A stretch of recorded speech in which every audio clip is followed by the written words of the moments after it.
네, 오늘 정치권 이슈들은 서정욱, 이승훈 변호사와 자세하게 짚어보겠습니다. 어서 오십시오. 안녕하십니까. 네, 안녕하십니까.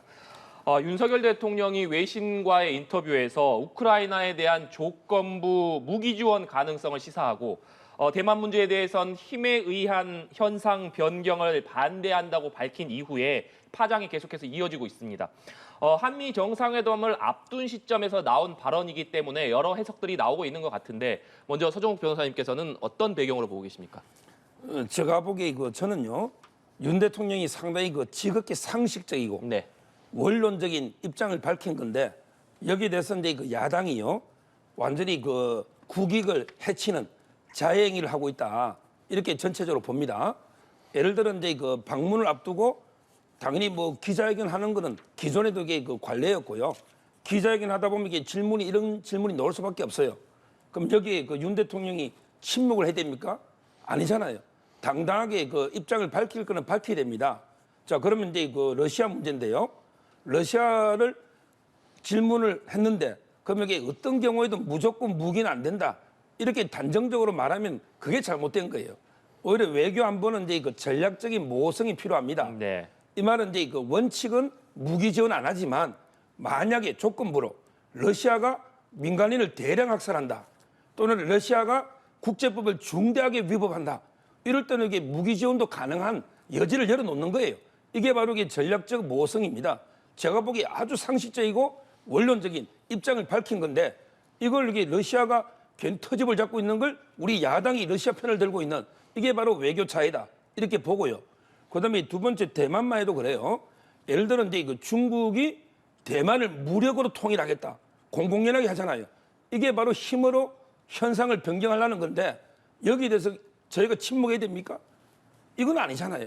우리가 중국이 무력으로 힘으로 이게 대만을 통일하려면 이거는 이게 비판해야 되는 거 아닙니까? 너무나 당연한 원론적인 말을 또 이게 중국의 신기를 건드렸다. 이런 식으로 민주당이 자얘기를 하고 있다. 저는 이래 봅니다. 네, 상식적이고 원론적인 발언이었다. 이렇게 평가를 해주셨습니다. 이승훈 변호사께서는 어떻게 보고 계십니까? 저는 굉장히 상식적이지 않는 발언으로 보여져요. 미국 국빈 방문을 앞두고 지금 이런 발언들이 나온 것들이 마치 아마 미국과 협의가 된 것 같은 이런 인상을 지울 수가 없거든요. 예를 들어서 정부라고 하는 것은 국익 외교를 해야 되는 것이죠. 러시아가 굉장히 강대국이잖아요. 이제까지 러시아 우크라이나 전쟁에 직접적인 지원은 하지 않았습니다만 사실상 폴란드에 K9 자주포, K2 전차, 경공격기 등을 수출을 했어요. 그러면 폴란드에서 우회적으로 우크라이나에 지원을 하는 방식으로 하고 있거든요. 그래서 지금도 사실상은 도와주고 있는데 이걸 갖다가 마치 우크라이나에 직접적으로 지원할 수 있는 것처럼 하는 거니까 그러면 당연히 러시아의 제재를 받을 수도 있고 일단 러시아와 교역이 끊길 수 있고 러시아에 우리 LG전자, 현대자동차 나가 있습니다. 당장 문 닫아야 될 상황이 올 수도 있거든요. 그럼 경제적인 큰 타격이 기업들에게 올 수도 있고요. 또 정치 외교적으로 러시아는 북한과의 문제에서 개입할 수 있는 거잖아요. 북한에게 최신 무기를 준다거나 또 핵무기 개발과 관련해서 지금도 북한 편을 들고 있는데 더욱 그러한 자세들을 공고히 할 수 있거든요. 그러면 러시아의 이런 대립적인 얘기들을 하면서 우리가 얻을 게 있어야 되는데 지금까지 얻을 게 뭔지가 나오지가 않아서 그럼 미국 국빈 방문으로 12년 만에 가서 최대한 정말 좋은 대우를 받으니까 이렇게 그냥 화끈하게 다 줘버리는 건지는 모르겠어요. 김상한 외교안보 시장이 그런 얘기를 했잖아요.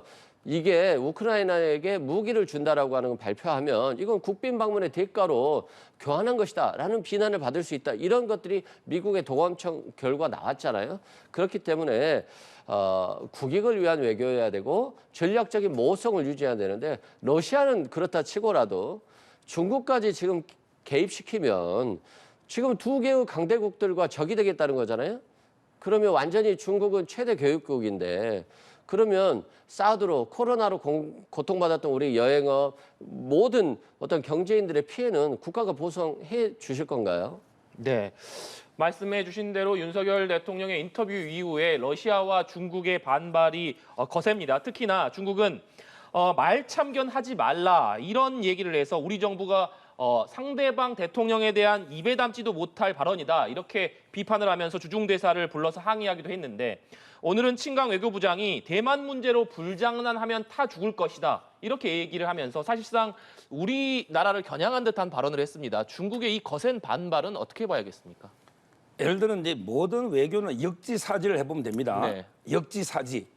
예를 들어 이제 우리가 이제 그 무력으로 힘으로 이게 북한을 통일시키겠다. 이러면 이게 중국이 가만히 있을까요? 예를 들어 이게 우리가 무력으로 북한을 북진 통일하겠다. 이러면 이게 중국도 힘에 의해서 강제로 현상 변경하면 안 된다. 이럴 거 아닙니까? 본인들은. 근데 저희도 이게 원론적인 국제 질서에서 요즘 이게 그 힘으로 현상을 변경하는 무력으로 이게 국가를 병합하는 이거는 이게 불가능한 겁니다. 국제법의 대원칙상. 네. 근데 저는 중국의 입장이 아주 외교 관례에 반하는 잘못된 이게 거친 언사고요. 그럼 이게 이런 중국에 대해서 저희가 이게 그 문재인 정권 때는요, 전부 이게 침묵했어요. 문재인 정권 때는 중국 방문했을 때 혼밥을 먹으면서 중국은 이게 높은 산봉우리고 우리는 낮은 산이니까 중국 앞에서 이렇게 아무 말도 못하고 우리가 해야 돼. 우리는 이게 황하가 만번 이게 굽이치더라도 가듯이 이런 게 우리 만절필동이라거든요. 이런 식으로 이게 글을 쓰면서 중국한테는 무조건 이게 우리가 사대주의로 나가야 돼. 우리가 참아야 돼. 왜? 우리하고 최고 교육국이니까 우리 기업들도 피해보고 경제 피해 있으니까 중국 앞에서는 무조건 이게 우리가 고개를 숙여야 돼.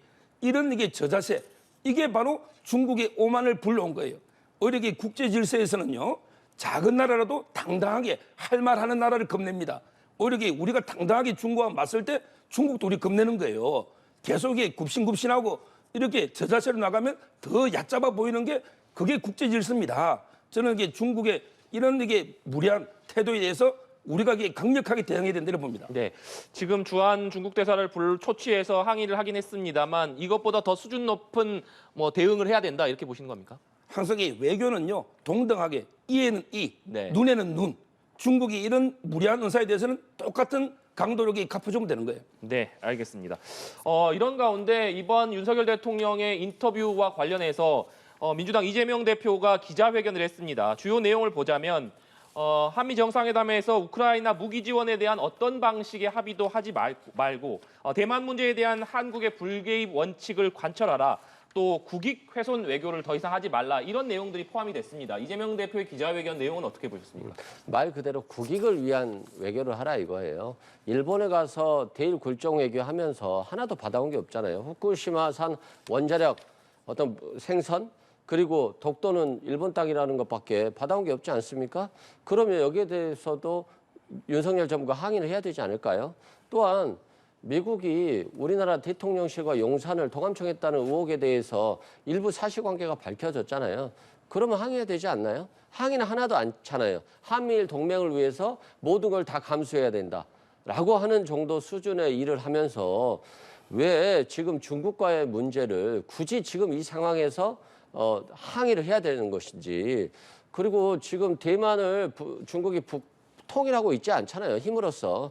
근데 굳이 러시아만을 하나를 상대로 어떤 뭔가 대립각을 세우는 것까지는 이해를 할 수 있을지 모르겠습니다만 굳이 지금 이 시기 중국까지 끌어들였어야 될까? 이게 국익을 위한 외교일까? 이런 말을 이재명 대표가 하는 거고요. 중국과의 수교가 이제 30년이 흘렀어요. 30년 동안 최대 교육국으로 성장했고 최대 흑자국이었어요.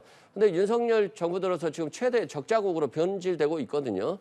이건 지금 우리나라 경제에 심각한 상황이고 윤석열 정부의 이런 발언들이 지금 굉장히 우려스럽게 바라보는 국민들이 많을 거예요. 갑자기 중국과 사업을 하다가 사업이 망칠 수도 있거든요. 그런 측면에서 대통령이라고 한다면 좀 국익을 위한 발언을 해라. 지금 중국과 러시아와 각을 잡고 이렇게 항의를 한다고 해서 지금 한국이 얻어지는 게 뭔지, 얻어지는 게 있다라고 한다면 대통령실에서 그걸 설명을 해라. 그래야지 대통령이 이렇게 강대국들과 말적으로 이렇게 싸움을 하고 있는데 이것들 이해를 할 거 아니에요. 지금 이해가 안 되는 상황 아닐까요? 네. 제가 이게 보기에 이재명 대표가요 이렇게 기자회견 하면 안 돼요. 제가 이재명 대표라면 이렇게 기자회견 해야 됩니다. 어떻게 하느냐? 러시아, 북한에 무기를 주십시오. 북한에 무기 지원해 주란 말이에요, 러시아가. 근데 단 조건이 있습니다. 우리가 북한을 무력으로 침공해서 북한의 국민들을 대량 학살할 때 그때 무기를 북한에 주십시오. 또는 우리가 북한을 무력 침공해서 국제법을 중대하게 위반할 때 그때 북한에 무기를 지원해 주십시오. 이렇게 딱 하면 러시아가 할 말이 있습니까? 우리가 이게 무조건 우크라이나에 무기 준다고 안 했잖아요. 네. 그런 이게 전제 조건이 붙여야 돼. 그럼 러시아인데도 우리하고 이게 똑같은 전제 조건으로 북한에 무기를 주십시오. 이렇게 기자회견 했으면 이게 100점짜리예요. 이러면 이게 러시아가 어떻게 반박합니까? 같은 조건인데. 근데 그게 아니고 무조건 이게 우리 정부만 비난하고 있는 이런 게 바로 외교 자액이고 음모란의 개구리라는 거예요. 네. 이런 가운데 오는 24일부터 5박 7일 동안 윤석열 대통령이 미국을 국빈 방문합니다. 방미 사흘째인 26일 날 한미 정상회담이 열릴 예정인데 손혁 변호사님, 이번 정상회담에서 어떤 성과를 좀 기대하고 계십니까? 결국 근데 저는 문재인 정권 때 철저하게 무너진 한미 동맹을 네. 제대로 이게 복원하는 거예요. 거기다가 이게 한미 동맹이 주축을 해서 한미일 동맹으로 가야 됩니다. 우리가 이제 그 칼 슈미트가 했는데 독일에 정치에서 가장 중요한 거는 이제 그 적과 동지를 잘 구별하는 겁니다. 이 말은 이게 국제 정치에서는 더 냉엄합니다. 우리가 동서와 고금의 역사를 보면 적과 동지를 잘못 선택하면 나라가 망한 게 한두 번이 아니에요. 누가 우리의 동지고 누가 우리의 적인지를 잘 선택해야 돼요. 제가 보기에 지금 국제 질서는요, 힘으로 현상을 변경하려는 전체주의 독재국가, 바로 러시아의 푸틴, 중국의 시진핑, 북한의 김정은, 이 전체주의 동맹이 우리의 잠재적 적입니다. 그리고 이제 우리의 우군은요, 결국은 이제 그 자유민주주의, 법치주의, 인권, 이걸 같이 가치 동맹하는 미국, 그다음에 일본, 그리고 우리나라. 이게 바로 저는 동북아에서 국제 질서를 보는 거예요. 결국은 이제 이번에 윤석열 대통령이 미국에 가면 한미일 제대로 이게 동맹을 복원하는 이런 게 성과가 있을 걸로 기대합니다. 네, 이승훈 변호사님. 그게 이제 뭐 맞는 말씀이기도 한데요. 미국은 상당히 우리 한미 동맹에 있어서 주축이죠. 그리고 굉장히 함께 가야 될 나라는 맞아요. 근데 그 나라마저도 반도체법을 통해서 지원한다라고 하면서 기밀 정보를 제공하라는 거잖아요. 그리고 수익이 많이 나면 반환하라는 거예요. 우리 기업들에게. 그래서 우리 기업들이 지금 고민하고 있어요. 지원을 받아야 될지 말아야 될지. 또 인플레이션 감축법이라고 해서 북미에서 생산되지 않는 자동차에 대해서는 세금을 많이 부과하는 거예요. 다른 나라에 비해서. 감세가 안 되는 거예요. 그런데 현대 기아차가 지금 제외됐다고 하지 않습니까? 물론 뭐 이번에 윤석열 대통령이 러시아와 중국과 각을 세워서 이런 인플레이션 감축법의 예외를 받아올지는 모르겠어요. 그런데 그만큼 미국도 자국의 이익을 위해서, 자국의 패권을 위해서 노력하고 있는 거예요. 중국을 제한하는 이유는 결국 중국이 G2로서 성장하고 있기 때문에 제한하는 거잖아요. 미국의 자국의 이익을 위해서 하는 거예요. 그러면 우리나라도 당연히 한미 동맹을 강화해야 되지만 중국과 불필요한 싸움을 할 필요는 없는 거예요. 대만 문제에 대해서 아직 전쟁이 일어나지 않은 상황에서 굳이 대통령이 힘에 의한 현상 변경을 반대한다 이렇게 명확히 하면 중국은 문제에 개입하는 거잖아요. 그래서 조금 시기적으로 봤을 때 굉장히 좋지 않은 것이고 이런 좋지 않은 결과를 예상하면서도 의도적으로 이런 발언을 했을 수 있거든요. 그래서 더 큰 문제라고 생각되고 지금 국민들이 윤석열 정부와 윤석열 대통령에게 또는 국민의힘에게 지지를 많이 보내지 않는 이유는 문제는 경제예요. 정부가 정치를 잘 해달라는 것이고 국민들이 민생 경제에 있어서 안정적으로 살아갈 수 있도록 해주라고 하는 것인데 지금 정치 외교가 굉장히 불안해가지고 국민들이 아마 걱정을 많이 하실 것으로 보여집니다. 네, 알겠습니다. 주제를 좀 넘겨보도록 하겠습니다. 최근에 가장 큰 사회적 문제로 대두된 것이 바로 전세 사기 피해 문제일 텐데요. 여야 3당, 그러니까 국민의힘과 더불어민주당, 정의당 정책위 의장이 모여서 전세 사기 관련 대책을 오는 27일 날 본회의에서 신속하게 처리할 수 있도록 의견을 모았습니다. 그동안 전국이 워낙 경색된 상태에서 여야 간 갈등만 이어온 상황이었기 때문에 전세 사기 피해라는 이러한 심각한 사회 문제 앞에서 여야 3당 힘을 모으는 모습 간만에 볼 수 있는 것 같은데 현재 분위기 어떻게 보고 계십니까? 이 문제도 이게 또 뭐 본의 아니게 전 정권을 또 비판하게 네. 되는데 결국 이제 문재인 정권 때 그 20몇 차례 이제 부동산 대책에도 불구하고 집값이 비정상적으로 오르다 보니까 전세급도 이게 따라오르고 근데 집값이 이제 정상화되면서 좀 떨어지니까 이런 이제 현상이 생기는 거예요. 근본적으로 저는 이제 그 시급하게 대책을 수립하는 건 좋은데 두 가지 한계가 있습니다. 첫째는 이제 그 시장 경제 질서에 근본적으로 배치되면 안 되는 거예요.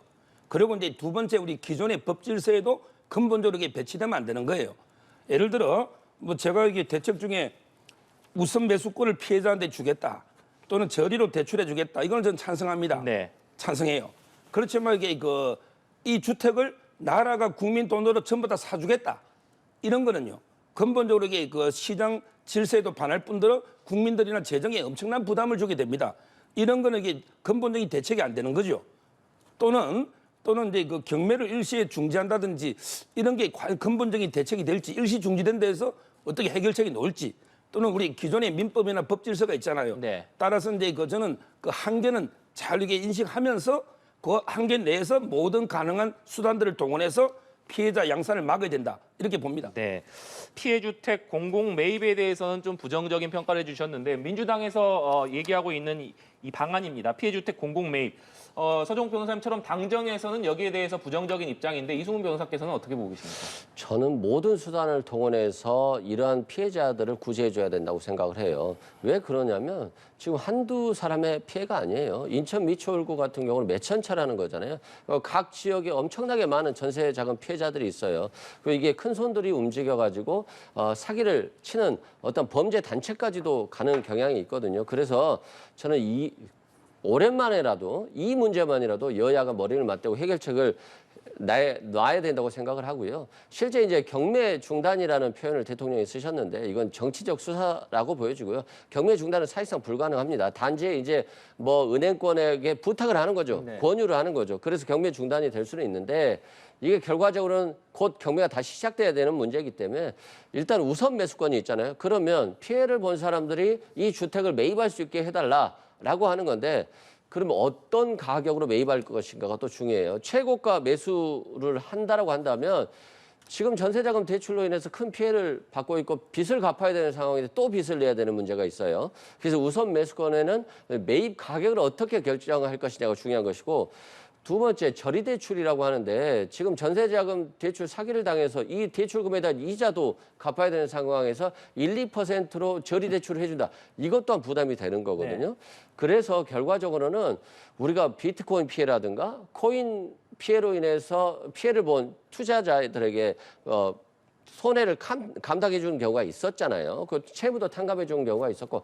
근데 이건 정부의 어떤 정책적 실패로 인해서 나온 어떤 문제들이잖아요. 그래서 공공 매입이든 모든 수단과 방법을 동원해서라도 서민들에게 피해가 돌아가는 것을 막아야 되고 지금 청년 3명이 극단적인 선택을 했잖아요. 근데 이걸 정부가 막아주지 못한다고 한다면 더 많은 어떤 희생자들이 나올 수 있기 때문에 저는 신속하게 해결책을 마련해 줘야 된다 이렇게 생각합니다. 네, 정부도 대책 마련에 나선 데 이어서 여야 3당이 머리를 맞댔기 때문에 실효성 있고 피해자들에게 실제로 도움이 될 수 있는 대책이 나올 수 있기를 기대해 보겠습니다. 이런 가운데 국민의힘에서는 이번 전세 사기 사건의 배후에 민주당의 유력 정치인이 개입됐다는 의혹을 제기를 했습니다. 여기에 대해서 민주당에서는 연기만 피우지 말고 누구지 밝혀라 이렇게 반박하고 있는데 현재 상황은 어떻게 보고 계십니까? 아마 이제 경찰이 수사하니까요. 네. 밝힐 거고 그리고 이제 최문순 도지사나 이제 상당 부분이 또 드러난 유착이 이런 정황이 있고요. 지금 이런 게 대규모 사기 있잖아요. 경제범죄 이런 데는 이게 반드시 정치 권력이 유착돼 있습니다. 정치 권력이 유착돼야지 대규모 이런 이 경제 범죄나 사기가 가능한 거 아닙니까? 이번에 민주당의 돈봉투 사건도 보면 결국 이제 인천의 기업가가 돈을 이게 8천만 원도 강내구시하는데 예를 들어 조달해주고 자기 아들을 갖다 이재명 캠프에 여달라든지 또는 이게 사업가니까 혜택을 받을 거 아닙니까? 이런 이게 불법적인 정경유착 또는 이제 매관매직 이런 게 있다 보니까 사기가 벌어지는 거예요. 아마 이제 인천에 이 사기에 연루된 분도 온갖 이게 정치권의 좋은 명함들을 다 만들어 다니더라고요. 그러니까 돈을 주면 말도 안 되는 게 명함 있잖아요. 실권은 없어도 좀 금방 번지르한 자리 있잖아요. 캠프에. 이런 걸 주면 야 내가 이렇게 실세들하고 치네. 이래서 이걸 가지고 사기를 치는 거예요. 따라서 저는 아마 이제 곧 아마 전모가 밝혀지겠지만 네. 민주당이 5년 동안 하면서 이런 게 범죄에 연루된 의혹이 있는 정치인이 한두 명이 아닙니다. 정말 이게 발본 세군에서 저는 엄정 처벌해야 된다. 이렇게 봅니다. 네, 어떻게 보십니까? 만약에 이 전세 사기에 정치 권력이 유착되어 있다고 한다면 당연히 처벌돼야 되고 비난도 받아야 되고 수사도 돼야 됩니다. 만약에 이제 국민의힘이라든가 원희룡 국토부 장관이 이것에 대한 증거를 가지고 있다면 빨리 수사관에 주시고 수사가 시작될 수 있도록 하는 게 맞습니다. 마치 수사 권력, 검찰 권력을 정치에 이용할 수 있는 것처럼 이렇게 언론에 흘리지 마시고 수사기관에 자료를 주셔서 이런 유력 정치인이 있다라고 한다면 처벌받게 해주세요. 그것이 국민들이 이 전세 사기 피해범들과 국민들을 위로하는 길인 것이지 언론에 대놓고 마치 누가 있어 이런 식의 접근법은 지금 국민들이 힘든 상황에서 결코 올바른 자세는 아니다 이렇게 말씀드립니다. 네, 알겠습니다. 주제를 넘겨서 민주당 전당대회 돈봉투 의혹으로 얘기를 넘어가 보겠습니다. 재작년 전당대회 당시 민주당 돈봉투 의혹이 계속해서 파장이 커지는 모습입니다. 한마디로 요약하자면 민주당 내 분위기는 송영길 전 대표를 향해서 그야말로 부글부글하는 분위기다. 이렇게 요약을 할 수 있겠습니다. 어제는 민주당 의원총회가 열렸는데 여기에서 다시 한번 송영길 전 대표의 조기 귀국을 요구하는 목소리들이 터져 나왔습니다. 당초 송 전 대표가 오는 22일 날 파리에서 기자회견을 한 이후에 과연 언제 귀국할 것이냐 여기에 대해서 관심이 쏠렸는데 현재까지의 분위기는 기자회견 직후에 좀 돌아오는 것으로 가닥이 잡혔다고 합니다. 송영길 전 대표가 이런 결정을 하기까지의 배경 어떻게 저희가 볼 수 있겠습니까? 지금 이 사건 자체가 굉장히 큰 문제잖아요. 국민들이 관심을 갖고 있고 돈 봉투가 살포됐다는 의혹에 대해서 국민들이 진실로 믿고 있어요. 네. 녹음이 있지 않습니까? 그렇기 때문에 사실관계는 빨리 밝혀드려야 된다. 근데 이제 송영길 전 대표가 프랑스에 공부하러 갔죠. 그래서 지금 당장 뭐 하루 이틀 내로 오기는 어려울 거예요. 그렇지만 최대한 빨리 프랑스에서의 생활을 마무리하고 한국에 돌아오는 게 맞죠. 또 한국에 돌아온다고 해서 뭐 일간에서 뭐 바로 체포된다 그러는데 뭐 그런 일은 없고요. 다만 이정근 씨 그리고 강내구 씨에 대한 영장이 이제 청구됐잖아요. 강내구 씨까지. 그럼 강내구 씨에 대한 조사를 하고 그리고 윤관석 의원과 이성만 의원에 대한 조사를 하고 그리고 돈 봉투가 전달됐다라고 하는 의심스러운 국회의원들에 대한 조사를 하겠죠. 그리고 최종적으로 송영길 전 대표에 대한 수사도 진행될 거예요. 그래서 어느 정도 시간이 있기 때문에 송영길 전 대표가 한국에 빨리 귀국해서 사실관계를 파악하고 국민들께 소상하게 밝혀드려야 돼요. 이걸 정확히 파악하지 않은 채 얘기를 하면 또 국민들의 비난을 받을 수 있거든요. 그리고 이게 민주당에도 큰 피해로 돌아갈 것으로 보여지고 있고요. 그래서 본인이 사실관계를 빨리 파악해서 국민들에게 밝혀라. 그리고 이제 출당이나 제명 조치를 민주당에서 할 수도 있어요. 네. 근데 출당 제명 조치는 굉장히 손쉬운 방법이에요. 출당하고 제명 조치 해놓고 송영길 전 대표는 우리 당 사람이 아니다. 너무 쉽지 않습니까? 그래서 이런 손쉬운 방법도 좋지만 또 당 자체적으로 어느 정도의 진상은 좀 규명을 해서 국민들께 얘기를 해주고 이러이러한 문제가 있는 것으로 보여서 출당이나 제명 조치를 했다라고 하는 것이 국민들 보기에도 좋지 않을까 싶습니다. 네. 지금 계속해서 당에서는 빨리 귀국을 해야 한다 이렇게 요구를 하고 있는 상황인데 며칠째 송영길 전 대표가 오는 22일 기자회견에서 입장을 밝히겠다는 얘기만 계속하고 있습니다. 사실 여러 가지 사안에 대해서 송영길 전 대표가 기자회견에서 밝힐 계획이라면 이 사건이 불거진 지 얼마 되지 않아서 그리고 이재명 대표가 사과를 한 직후에 기자회견을 할 수도 있었을 텐데 이 기자회견을 주말까지 이렇게 미뤄놓은 배경도 궁금하거든요. 그 배경은 어떤 이유로 보십니까? 그런 이제 결국은 이제 그 관계자들이 어떻게 진술하는가 이걸 이게 보고 이제 그게 말을 맞추려고 아마 이제 그 증거를 예를 들어 이제 강내구 씨는 재판할 때 어떻게 말할까 이정건 씨는 어떻게 말할까 이걸 보고 이게 전략을 한번 짜보자 이런 게 꼼수로 저는 시간 끌기 위해서 아마 기자회견을 늦춘 거다 이렇게 보고 있고요.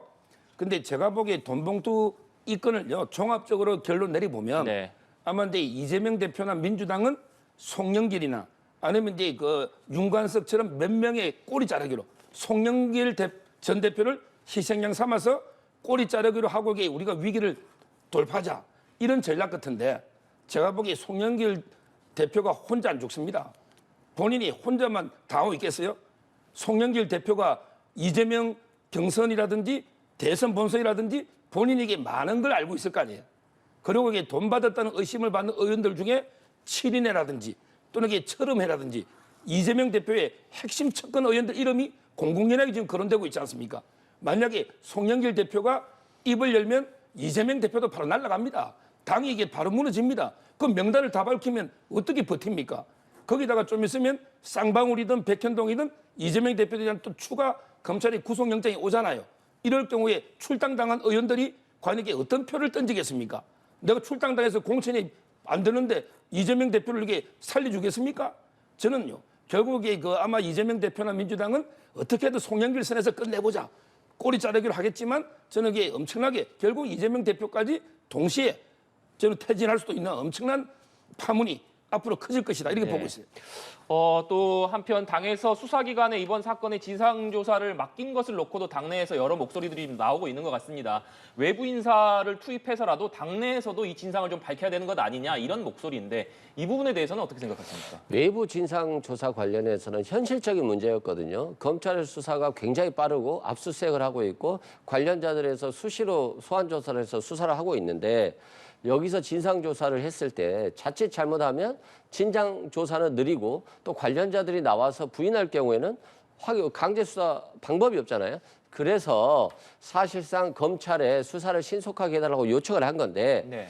저 개인적으로 보면 그렇다 할지라도 예를 들어서 수사 결과를 기다리다 보면 송영길 대표에 대한 수사 결과가 얼마나 오래 걸리겠어요. 그리고 뭐 현재 국회의원 중에서도 뭐 300만 원을 받았다라고 하는 의혹이 있는 국회의원들이 있는데 수사 결과 끝나려고 한다면 6개월, 1년이 걸릴 수도 있잖아요. 그래서 그 중간적인 관계로서 당에서 어떤 조치를 취하려고 할 때는 어느 정도의 진상조사는 필요하다. 비록 국민들의 눈높이에는 못 맞을 수 있더라도 필요하다고 보여지고요. 그래서 외부 진상조사는 당 내에서도 지금 고민을 아직도 하고 있는 것으로 보여지고요. 아까 설영 변호사님께서 송영길 전 대표에 대해서 꼬리 자르기를 하신다고 했는데 송영길 전 대표가 꼬리는 아니잖아요.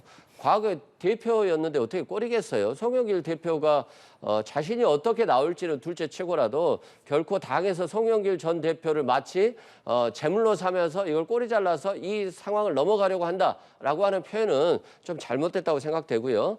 송영길 전 대표가 와서 마치 대선 캠프 때 내가 했던 일대로 내가 불 거야, 어떻게 할 거야, 뭐 이재명 대표는 체포동의안이 통과될 거야 이런 식의 접근은 너무 추정적이고 가정적이다 이런 말씀을 드리고요. 저는 송영길 전 대표가 당 대표로서 또 오랜 기간 정치를 했기 때문에 책임 있는 자세로 프랑스 파리에서든 또는 한국에서든 자신의 입장을 표명할 것이고 그게 뭐 정계 은퇴가 될지 뭐가 될지는 모르겠습니다만 책임 있는 자세를 보여줄 것이기 때문에 조금만 기다려달라 이런 말씀을 드리고요.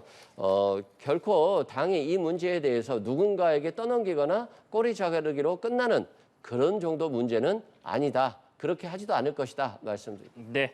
마지막으로 국민의힘 내부 얘기도 해보겠습니다. 제주 4.3 기념일은 격이 낮다는 취지의 발언을 해서 물의를 일으킨 김재원 최고위원. 유족들을 찾아가서 사과를 했습니다만 유족들은 진정성이 없다는 이유로 사과를 받아들이지 않았습니다. 오히려 상황이 더욱 악화되는 분위기로 좀 흐르는 것 같은데 어떻게 보고 계십니까? 그러니까요. 결국은 이제 저는 뭐 김재원 최고위원의 발언을 잘 이렇게 해석을 해보면요. 네. 우리가 이제 나라의 국경일도 4대 국경일이 있고 북한도 뭐 태양절이 있고 이렇게 그게 있잖아요. 그러니까 단순한 기념식과 이제 국경절은 다르다 이런 좀 취지 같은데 이게 이제 좀 듣기에 따라서는 상당히 그 4.3을 좀 이게 비하하는 듯한 이런 상황이 지금 돼 있는 거거든요. 여기서 제가 중요한 거는요. 정치인은 자기에게 소신도요. 저는 함부로 이게 밝히는 건 아니라고 봅니다. 저희 같은 패널은 소신이 있으면 뚜렷하게 방송에 할 수가 있죠. 근데 정치인이라면 특히 최고위원 정도 된다면 당을 생각해야 돼요. 그리고 이게 표를 생각해 봐야 됩니다. 과연 내 소신 발언이 당에 도움이 되는가 또는 이게 표에 도움되는가. 예를 들어요. 5.18 정신을 헌법 전문에 였는다. 이게 저도 소신은 반대입니다. 반대할 수 있잖아요. 근데 과연 김재원 최고위원이 정광훈 목사 교회에서 그 발언을 그때 그 시간에 했어야 되는가. 이거는 저는 비판적으로 보는 거예요. 과연 이게 당의 표에 도움됩니까? 호남이 수도권에도 이게 얼마나 많습니까? 이게 문제죠. 태영호 의원도 마찬가지예요. 태영호 의원도 이게 뭐 북한에서 저는 그렇게 교육받다 보면 그럴 수 있죠. 소신은. 근데 과연 그게 표에 도움되는가? 당에 도움되는가? 이런 점에서 상당히 아쉬움이 있고 앞으로 이게 이런 말실수를 막으려면 당에서도 이게 어느 정도 엄중 경고 이상 뭐 이런 게 징계는 좀 필요하지 않을까 봅니다. 네, 징계는 필요하지 않나라고 말씀해 주셨는데 당내에서는 김재원 최고위원이나 태영호 최고위원 말씀해 주신 대로 잇따른 실언으로 지지율 하락의 원인이 됐다 이런 얘기가 나오고 있는 상황이기 때문에 친윤계에서도 최고위원직을 자진 사퇴해야 되는 것 아니냐 이런 목소리가 일부 나오거든요. 이 부분은 어떻게 생각하십니까? 그러면 이제 그거야말로 이제 그 선당 후사죠. 왜 그러냐면 이게 징계를 또 너무 작게 하면 솜방망이 징계라고 이게 또 피난 여론이 많이 있을 거고 네. 진짜 이게 징계를 뭐 1년 이상 해가지고 이준석 대표처럼 이게 하면 진짜 이게 그것도 큰 문제잖아요. 이래서 저는 아마 이게 본인 스스로 백의종군으로 좀 이게 그 최고위원만 사퇴하고 그다음에 뭐 공천은 또 나중에 여러 기회가 있을 테니까 지금 이게 또 사과하고 다니니까 이런 해주면 이게 저는 선당 후사 차원에서 뭐 당에는 큰 부담을 덜 수 있는 도움되는 길로 봅니다. 네. 윤리위에서 두 최고위원을 징계해야 된다 이런 목소리도 있어요. 어떻게 좀 보십니까? 징계를 하려면 강하게 해야 되죠. 그래야지 국민들이 이해를 하지. 그렇지 않으면 솜방망이 처벌하면 아, 국민의힘은 원래 이런 정당이구나라고 생각하지 않겠어요? 아니 최고위원이라고 하는 분이 5.18을 헌법 절문에 쉬는 게 반대한다거나 4.3에 격이 났다거나 정광훈 목사가 하는 것에 대해서 최고위에서 최대한 통과시키도록 하겠다라거나 좀 있을 수 없는 일 아니겠어요? 태영호 의원 같은 경우도 김구 선생님이 김일성에 이용됐다거나 4.3 항쟁이 격이 났다거나 뭐 김일성이 지령을 받았다거나 이게 좀 있을 수 없는 얘기들을 지금 하고 있는 거잖아요. 저는 이런 것들이 결과적으로는 김기현 당 대표부터 최고위원까지 다 그냥 대통령실에 줄 서가지고 당신 100%로 당원들에게 줄 서고 당신 100%를 통해서 나온 최고위원들이기 때문에 결과적으로는 합리적이고 객관적인 중도층의 국민을 대변하지 못하고 있다는 거예요. 그래서 국민들과 유리되고 있고 지금 민주당을 사법 리스크로 몰아가고 돈복투 사건으로 몰아가고 있습니다만 그럼에도 불구하고 지지율은 국민의힘이 결코 우위에 있지 않거든요. 그런 측면에서 저는 대통령실이나 국민의힘이 국민을 보고 좀 정치를 해주셨으면 좋겠다. 뭐 민주당도 마찬가지지만 국민들이 굉장히 고통스러워하고 경제를 가장 힘들어합니다.